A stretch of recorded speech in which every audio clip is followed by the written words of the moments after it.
When you go to sell your home but don't have enough equity to pay off your mortgage loan, it's called having negative equity or being underwater.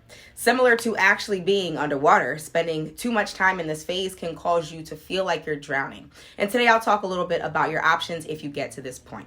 Today is Tuesday, December 13th, 2022. I'm Ashley Pollard here for today's edition of Tuesday Talk, where we review common real estate and mortgage related topics. Today's topic is underwater woes. Now, let's say you need to sell. You're moving, you've lost a job, a loan borrower passes away, your kids graduate high school, or any other situation that you may be in. But you don't have enough equity to pay off your mortgage loan, your liens, unpaid taxes, etc., and your closing costs.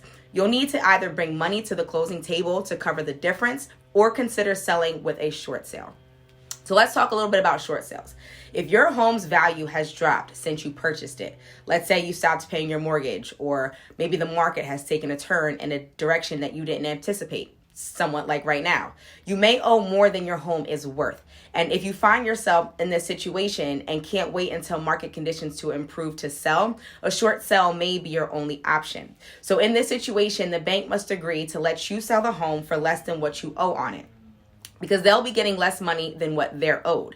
And before you shrug that off and say, oh, well, it's the bank, if you loan money out to someone, do you expect to get paid back less than what you gave? Probably not. Now, a short sale may sound like a simple, quick fix solution, but it may take you some time to get bank approval, and then additional time to find a buyer to take on whatever woes you are leaving behind, and maybe additional time to get all documentation filed and completed for the sale. So you could be months or even a year or more into your short sale before you see the light at the end of the tunnel and get word that your closing is cleared. A short sale can also unfortunately damage your ability to buy a new home in the future. How is that?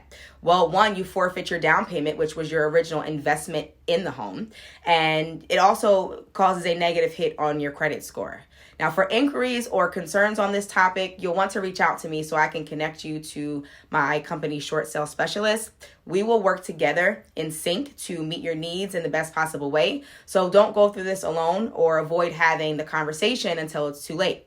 We are here for you, so please rely on us. Thank you for absorbing today's content. Have a beautiful Tuesday, and I will see you all next week.